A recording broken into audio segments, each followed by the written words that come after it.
you wanna run up and get your cut of the bread back and stash the bundle of cash into your bed. I look good up in the wooded panel, could have been a surfer instead and leave it mentally gone.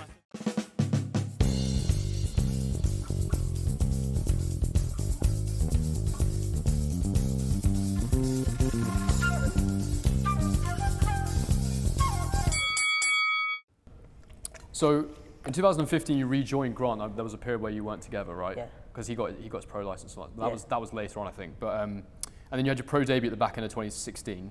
But just before we talk about that, going into the pros and turning over. No, because I had 2 fights without Grant. Right. Okay. So I left Grant only because at the time he couldn't train amateurs and pros. That's right. Yeah. And our squad at the time when I decided to go, we had national champions. There's a picture up there. Yeah. We had 4 fighters that entered. I think senior, youth, and junior or schoolboy. Okay. Only 4 entries, and all 4 of us were national champions. Right. You know what I mean? We was flying, and then we had 4 novice champions as well, the under 10s, under 20s. Everyone was just winning everything. I think we went for a win streak of 30, 40 fights or something. The squad. It was a wicked period. So, and he had Dalton. So, when I decided to turn pro, it weren't even a conversation of me do you want to train me? Because I weren't going to put both of us in that situation where it was going to be a no, do you know what I mean? Because I knew what he was building and what he was doing. Don't get me wrong, he might have, but I would have been the only one. Yeah. And for a flyweight, So I went over to Marbella, I joined my brother for about 6-7 months. That's what I wanted to ask you about. So 2016, living with Charlie in Marbella, I've got a quote here. He came out to live with me and destroyed my relationship. I knew he was going to say that. Within 3 weeks. Within 3 or 4 weeks, I knew it.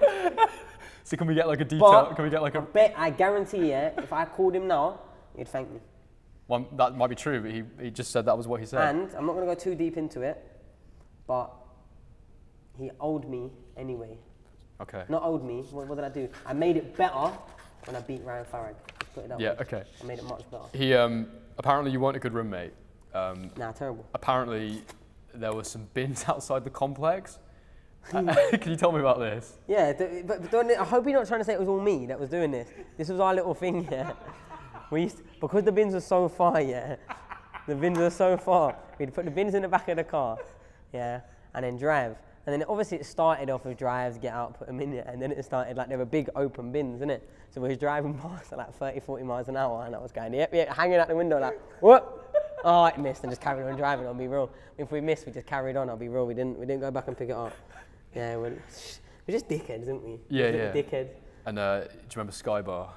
Sky Bar. Yeah, is that your spot? Yeah, shout out. They sponsored me for a while. Oh, did they? Yeah, they sponsored me for a while. Man. Nice. Yeah. But yeah, Javi and Sarah and all them people, man. If you go Marbella, make sure you hit out Sky Bar. Apparently that's a good spot if you want to find some older ladies as well. Do you know what? With Sky Bar, it was like you're stepping out of Marbella and into Magaluf. Okay, right. So okay, I got things you. turn up and it got funner. Do you know what I mean? There's a level. There's all the hen dudes. Because I think you went in there, €20, unlimited drinks for 2 hours, and in that Marbella, that €20 is a drink somewhere else. You know what I mean? So go in there, get smashed. And, yeah.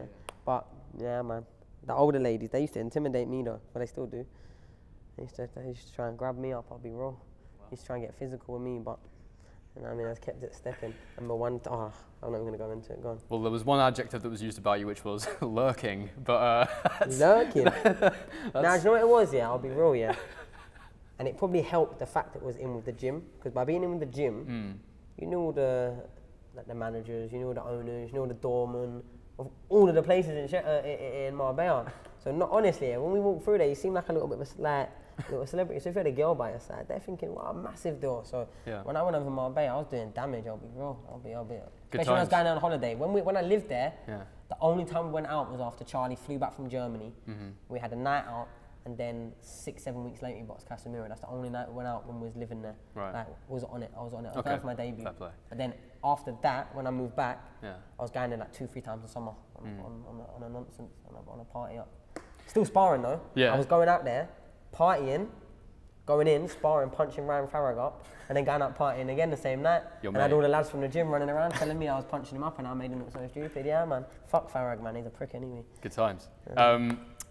So I want to move on now into some highlights of your pro career, some of the fights you've had. Picked out a few moments. people often talk about, you know, injuries in camp. There's always things to overcome. But what was it like fighting with conjunctivitis in Belfast? That was funny, man. It come up like a couple of days before. I mean, that's got to be rough. That must be one of the worst things you could And I wasn't missing out on the money. I didn't care about anything else. But like your eyes would like, you wake up in the morning, your eyes like sealed shut. That was terrible. Mine was really bad. I can get a picture up. It was really bad. Yeah, like, can you send me a picture? I'll post it up. No, it was really bad. Like I couldn't see. Warming up. Yeah. This is on my. If I'm lying, I'm dying. Yeah. When I was warming up, I couldn't see at this right. I'm sure it was my right eye. Yeah, I'm sure. I couldn't see out of it. Yeah, it was all blurry. Yeah. When I got in the ring, I can remember the doctor doing this, trying to look past the corner, trying to look at my eye. And I turned my back to him, yeah, and I could see him going, yeah. And then the first bell went, and I was in the ring then. Do you know what I mean? He couldn't say nothing, but he was on to me. The doctor was on to me, yeah. I told the first doctor, oh my God, you never guess what happened? Shower gel, do you know what I mean? But I'm sorry if this gets me, allegedly, because this might not be true. I might just been saying it. Yeah, this is just, you know, good chat. Yeah, just making me sound interesting. But exactly. I weren't missing out on that money. I even went to Marbella still with it. That's the front talk about Marbella. I went on holiday to Marbella a couple of days later, still with it. Oh, great. And you know what cleared it up? What? That seawater. Boom, it was gone in a day. I thought you were going to say vodka Red Bulls. No, them eye drops that they were giving me weren't helping, no. I'll tell you that. Yeah. Had to have iodine in my eye, everything. That was real bad. But you see me, I don't pull out of fights. No. I've never pulled out of a fight in my life for any reason. And I've had so many reasons to, both amateur and pro, so many reasons. And am I right in thinking as well that you were started on by a group of Paddy Barnes fans, and one of which slapped Charlie? Charlie got slapped, you know. Yeah. But they were right now. They were pissed up, man. I know you're sound with Paddy Barnes these days, but... You know the person I think the person that slapped my brother, but I didn't even see it. Yeah. This is on God, I didn't see it Okay, yet, yeah. otherwise my reaction would have been very different. I would have started okay. fucking puffing my chest out like I'm a goat or something, yeah. But I didn't see it, because what happened was, me and my boy Levi, we walked around this way, my brother walked around this way, they started sticking on me this way, but then some was sticking him on that way. There was a group of about 8 of them, yeah? And I'm pretty sure, you know Agiarco? No. You do, Keeman Agiarco, Okay. the Irish fighter, Black Thunder. Oh yeah, I do know, I'm sure it was his brother. Was it? His white brother, Heinz. I'm sure it was him. That's funny. But it gave him a little. But I didn't see it, and but this is the difference in me and Charlie, yeah. Because no one will be able to do that to me without it. Something's happening now, or I'm going back.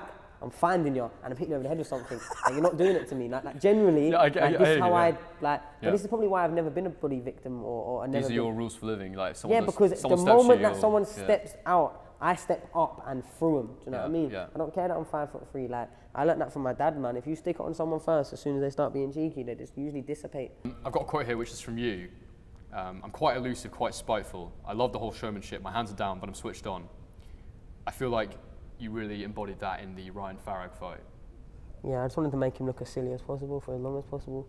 Because there was not only some, like I alluded to clearly before, not only was there some personal issues there knocking about.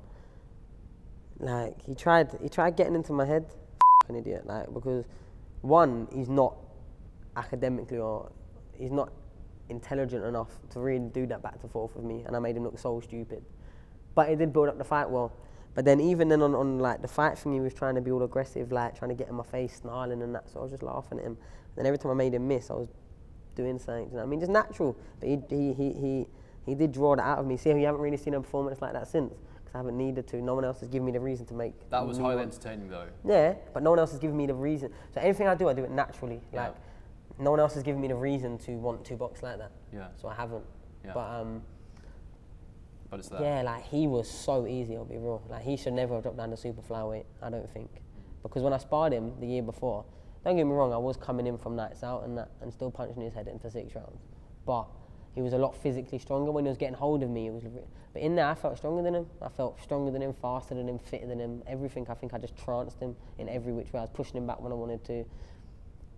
Just made him look, to be honest. And I don't think he is as as I made him look him. I don't think he is.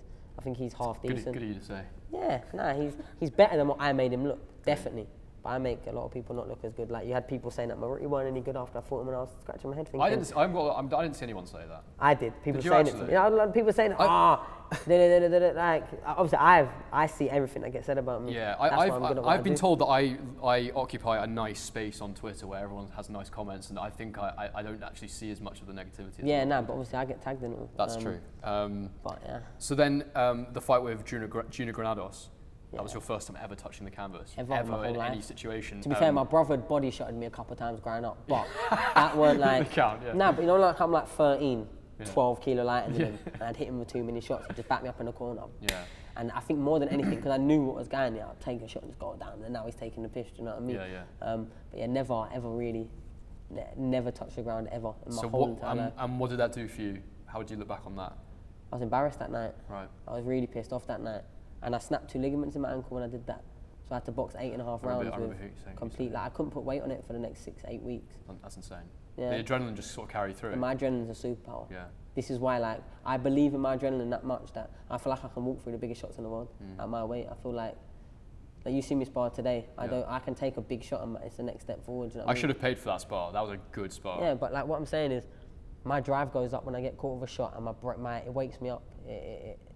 I don't see it as a bad thing getting caught with a shot. I don't panic. I don't.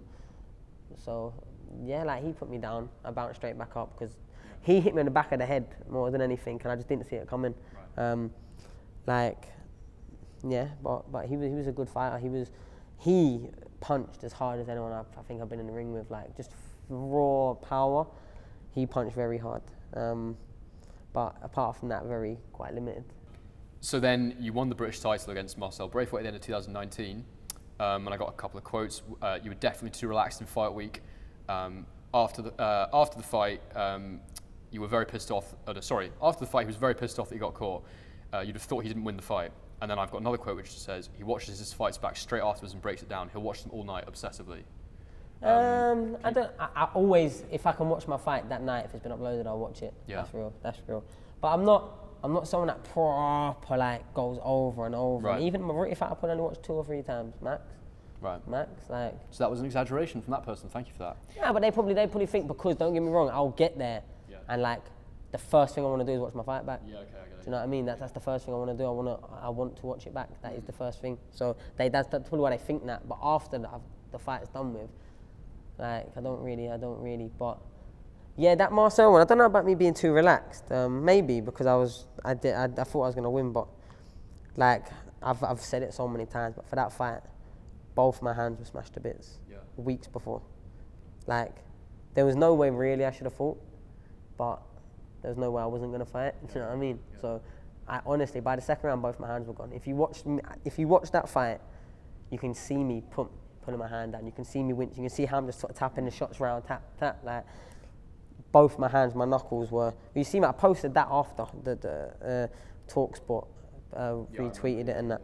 But both my hands were up there, and you got to remember, I didn't really catch him with like loads of shots to be doing that. They were done before. Yeah. My right hand.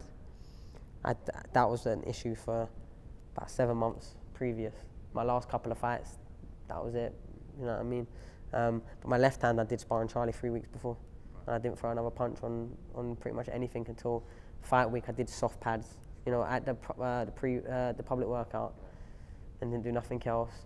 In the change room, I was like throwing on the pads, and I was like convincing myself that yeah, that's good. And then the next shot, like it was. But all up with me again, I believe in my adrenaline. Yeah.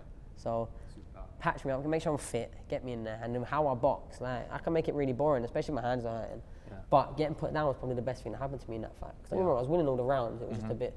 But then them last 5 rounds, I just woke you up a little bit, and I was completely different. Yeah. And it was like a fight of 2 halves at that point. Yeah, I know you had post that fight, you won it. Obviously, you got your British title, which is an amazing achievement. There was I felt a lot of frustration from you around not being able to defend your title. I found it.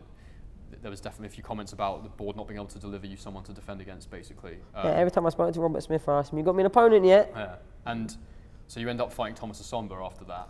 Yeah, I couldn't defend my British title against him. Your British title, which when I first got him, I thought I could. That was what was disappointing. Which was rough.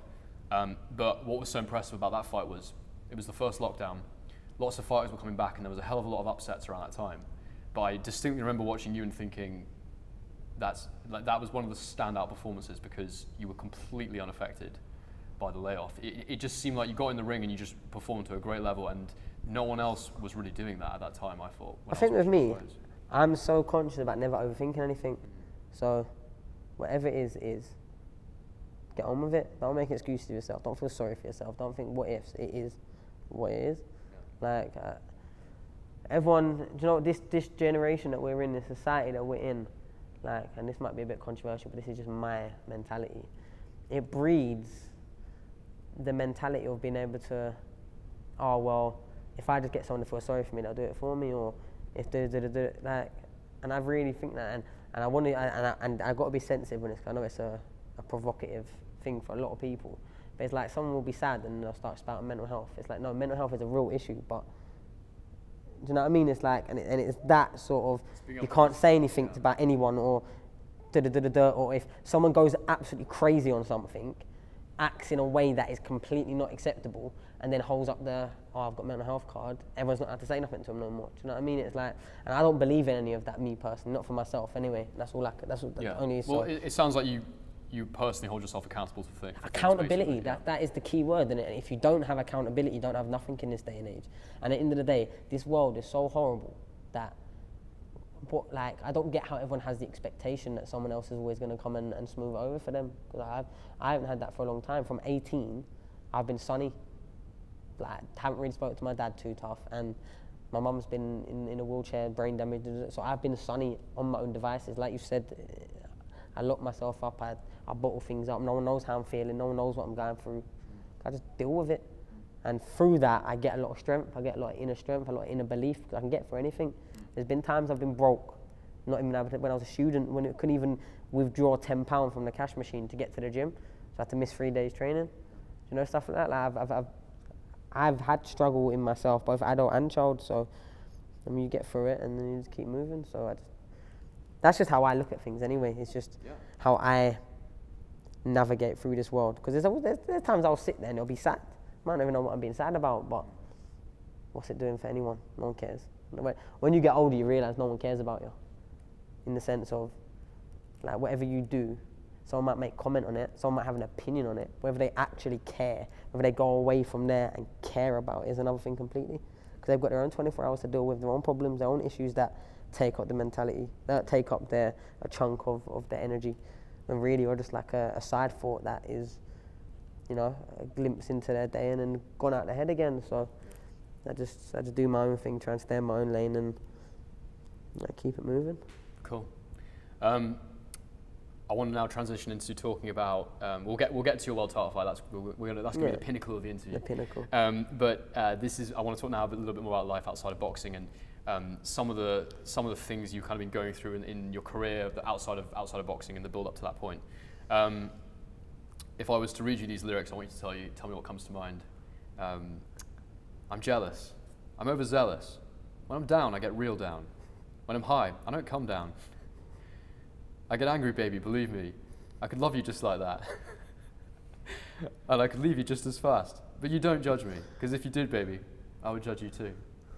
I got issues, you got it too. Yeah, that was mine and Levi's song for a bit after training. Yeah. And when training was hard, put that in, because obviously we lived together for a good few years. It's a very emotional song. I knew that's Levi, yeah. But no, I don't know, I just like the song. Probably not really the words so much, it's just the dun, dun. The actual harmony and the music. Yeah, it's just like. Okay, I get you. Did you like how I delivered it? Yeah. Do you know? At first, I was trying to place it. I was thinking. Yeah, because when you don't use the actual harmonies, it's different. Yeah. That song with mine and Levi's for a bit. Do you know, like we'd put that on, and just not. Bear in mind, at one point we literally lived. If you come out of the gym, turn right, about 500 meters up the road, if that. So one journey would also be with one song, and we'd put that on, not speak until we got home, and then get out of the car. Do you know what I mean? Just a couple of guys getting back home from the gym. Yeah, that's all it is. And I don't even know who sings that now. Off the top of my head. It's Julia Michaels. There we go. Issues. Yeah, Issues. I knew the song was called Issues, but yeah, big track. If I was to say #throwback, what does that mean to you? #throwback. Yeah. When would I write #throwback? When you're posting a throwback. Is it though? You've lost me on that one. Okay, so apparently it's a good tactic if you've been on a night out It is. But Explain. Nah, I don't really do the hashtag though. But if you get a good picture on a night out, but you don't want people to know that you've been out, you upload it on a day, like the next week. That's not a night out day. Do you know what I mean? Yeah. And then you just don't explain whether it was new or not. Throwback. Do you know what I mean? Yeah, throwback. Yeah. Oh, throwback. It's still a throwback, even if it's only throwback 4 days. Yeah. You know what I mean? Yeah, well, but that's true. You never post on the weekend because then it's obvious that it was. But I understand there's like a little element of deception as well. Like you're in camp potentially, you don't want people to know that you're kind of out having a good time. Don't get me wrong. There was sometimes. This is not anymore, by the way. This is historical.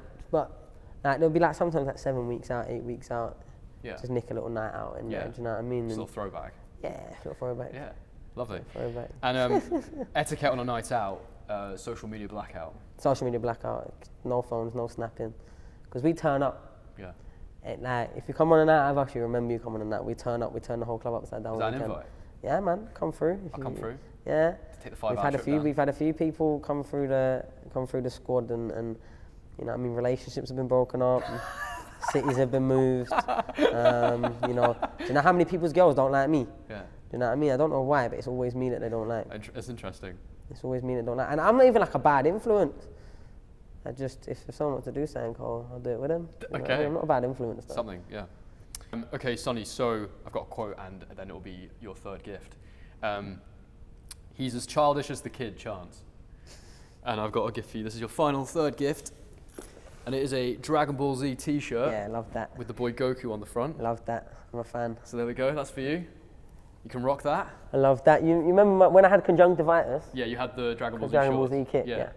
So obviously that might have got me through in it. Yeah, of course. Yeah, I appreciate that. No worries, mate. Nice, so, but you're a big gamer. You're into Marvel. You're into Dragon Ball Z and all that kind of stuff. I'm a nerd at certain degree. Like I play the game. That beats people up. No, so just on that one, yeah. Like when I'm involved in this boxing game that's coming out. Yeah, BSBC, I'm aware of it. yeah. Can't wait. So when I had the Do it for the culture. Yeah, when I had the first conversation with the main director, Ash, yeah, we spoke for about 2.5 hours about all things, and that's when he was really like, no, I really want you on board in a big way. But like, I'm talking, when I say, oh, yeah, I'm a gamer, or especially right now, I'm not in the routine of playing any game. I'll be real.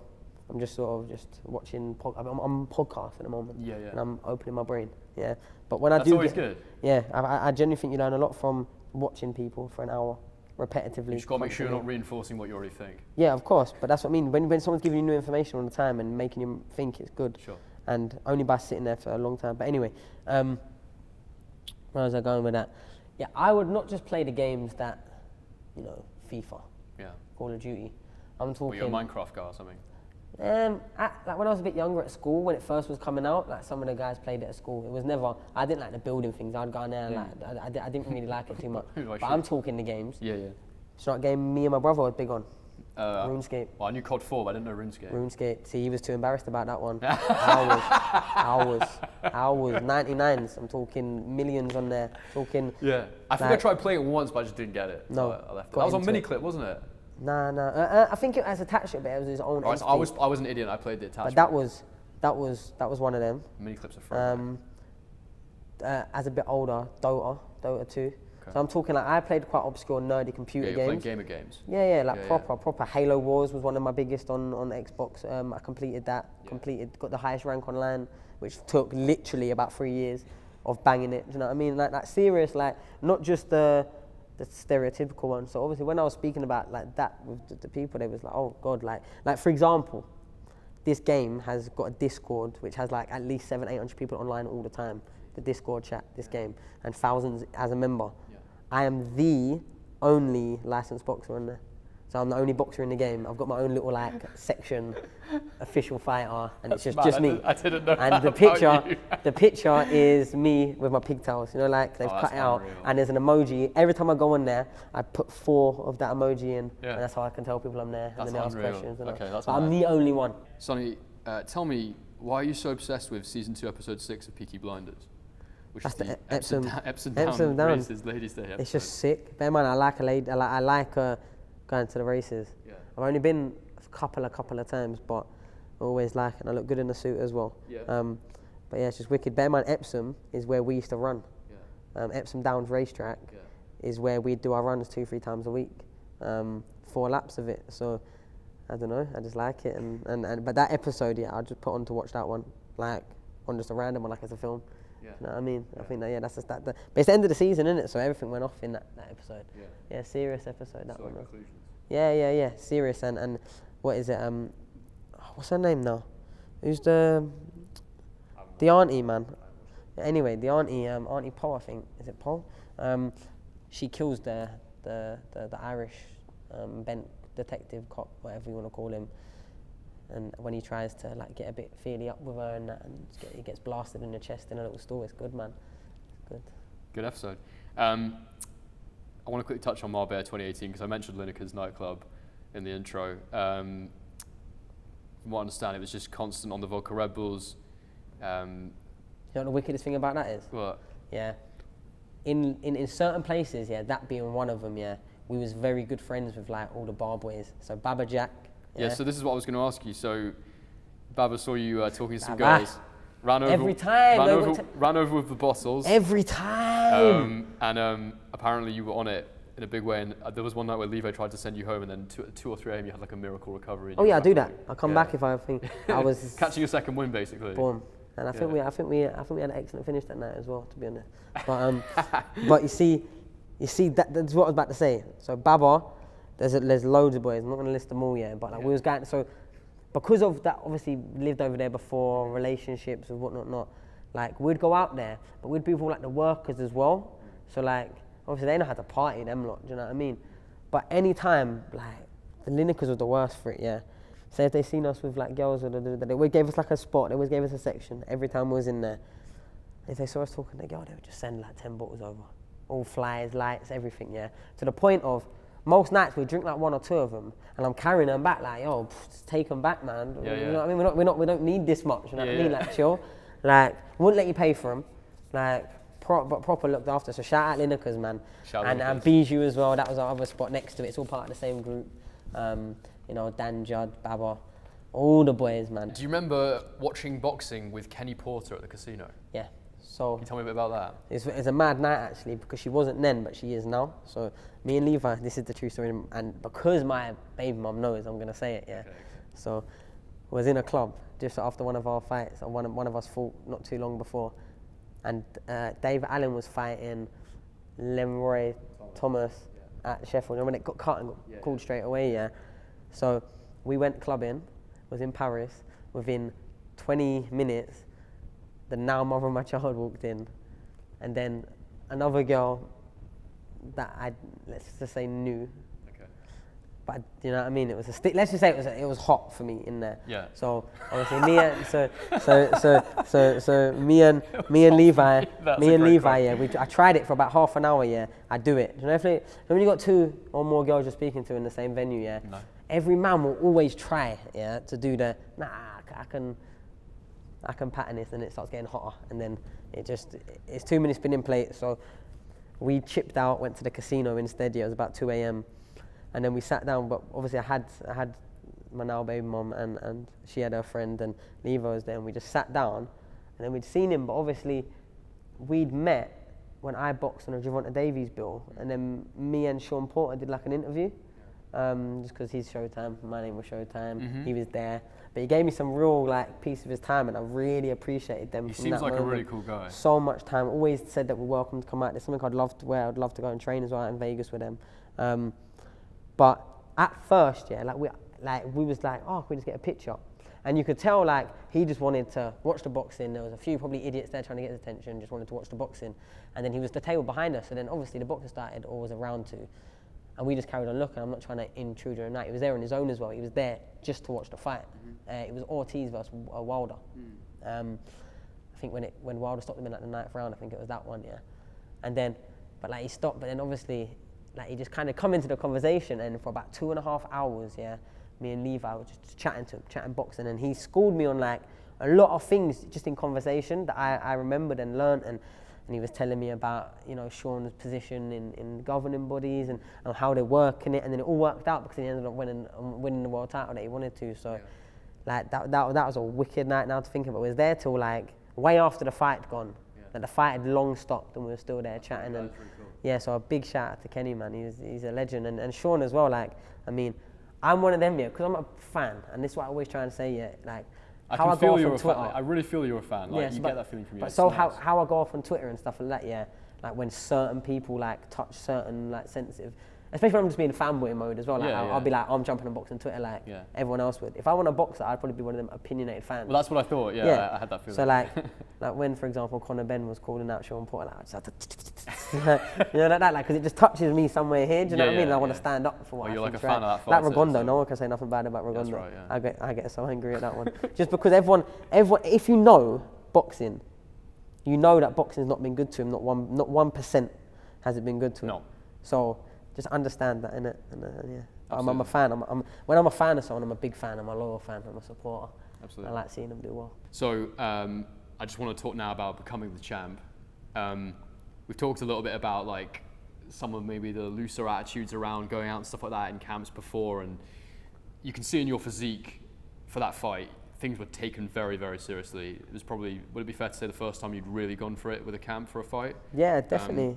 And with that in mind, could you just give it like a kind of 30-second comparison to the Marcel Braithwaite preparation? Well, no, I had 13 weeks, had a long run up, Yeah. even though it got announced at 7 weeks out. I was on it. I had Reese doing all my meals. So my food sponsor, Rendell, shout out to them each and every time. Sending my meat down to my strength and conditioning coach, Reese Silver, Elite Step. He's cooking them up, bringing me. They're in there now. Like you can see they're in the back. Yeah. So they stayed on. Yeah. So doing all my meals. Strength went well, sparring. Everything was in place. Paid all my sparring partners, paid a fucking arm and a leg. I think I spent about 3-4 grand on sparring partners. Maybe that's a bit of an exaggeration, but A lot of money. yeah. But they did such a good job, you know. So shout out all of them as well. But yeah, I just took it dead serious. I've got this quote. Took it dead serious. I've got this quote from Charlie, and this was actually before, I think it was before the fight had even been made. Yeah. So it's quite interesting to look back on it. He said, "He feels under pressure because I've achieved everything. It gives him extra drive. He feels like he needs to do it in his own way." And firstly, would you say that's fair? And secondly, it looks like to me like you did do it in your own way. You know, I haven't seen many people go into their first world title fight and put on a performance like that. It was unbelievably impressive. I don't know if I felt the pressure. If I'm perfectly honest, yeah, this is me speaking from the heart. Yeah, I'm just being real. that's what That's we the only want. way I can do. Me seeing my brother, I know it sounds bad here, but me seeing my brother do it, I was like, yeah, I can definitely do this. Do you know what I mean? And that's not a bad. You've been around him so long, it makes sense to We're think like that, the sparring partners, and really, out of most people, we have very good spars with each other. Do you know what I mean? Out of like anyone, Charlie probably hits me more than anyone. Do you know what I mean? Because don't get me wrong, I still think, you know what I mean? I'm the man, but he probably hits me more than anyone else does in the whole world. Do you know what I mean? Because we know each other that bit better. Do you know what I mean? He hates when I move. So with him, yeah, I'll be doing my thing if I'll start moving and Can't pin you and try and spit on you. But I don't know if it was like pressure because of that, but like my confidence is at a point, and it always has been, where I just think I'm that good. Like I even if I think I'm way better than I am, like as long as I calculate everything in between, that confidence will bring me up a level, not down. Do you know what I mean? Like that confidence allows me to get off the stall when that round's not been the best before, and not start thinking, oh, this is slipping away. Because I never think stuff like that. I think, okay, I know it's going to be different because every 3 minutes you have someone different in front of you. Like, because you can constantly be changing. They might be a bit more tired. They might put a lot in. So I've just always had that confidence, and not one sec from when the fight got made to being there in front of him at the press conferences or the whatever's, the weigh-in, seeing him look massive in the ring compared to me. Because in the morning, at the check weight, I'd put on from the day before I'd put on with a tracksuit on, no shoes, but a tracksuit on, I'd put on 5 pounds from when I'd weighed in. With a full tracksuit on, yeah, hat, everything, jewellery, whatever. So not much. Just everything but shoes off. Just everything but shoes off. And I put on 5 pounds. I was 117 point something. Whereas Maurice probably got about 15 pounds. He was down to boxers. Yeah. He was sweating. Yeah. Yeah, so it looked like he'd had a little sweat out, and he was 0.2 of a pound under the 10 pound. He's massive. So then from that, he had another 12 hours, whatever he had to boost up. And I didn't really boost up too much more than that. I probably went up to about 118, 119. So in there, I looked a lot smaller than initially. But, you know what I mean? I don't care about any of that. I just think when we get in there, you'll show me that you're too much for me in there. I'm not going to think about it before. Because I feel like I'm better than everyone. I just feel like, and also I've got the ability, yeah. I've got the ability, or belief in the ability to, that you could put me in the ring with, to a certain degree, anyone. I'm talking weights and weights and weights above good fighters. I'm not saying I can hit them, I'm not even saying I can beat them. But you know, if I don't want to get hurt, I cannot get hurt, you know. Yeah. I can You really not, I can go missing yeah, for 36 minutes. I can, and like, I would love to do it one day. You know, go in and fight that, and I know I'm not going to win, and then just go missing, so it's like, just whatever. Sonny, that was everything I got on you. I hope you enjoyed it. Yeah, it was a good trip down memory lane, a good couple of blasts from the past, couple of names I've not heard or I didn't expect to hear. Yeah. A couple of them, yeah, it was good. Well, look, you're champion of the world now. Congratulations. Thank you very much for your time. I appreciate you. Thank you, mate. Cheers. Yeah. It's over. It's over. Mate. That was a good way to end it. It came to a nice sort of conclusion. That was funny. I thought that was very, very good. Good, man. Yeah. We're going AFATs now, yeah? AFATs, mate. I'll make you wanna run up and get your cut of the bread back and stash the bundle of cash into your bed. I look good up in the wooded panel, could have been a surfer instead and leave it mentally gone.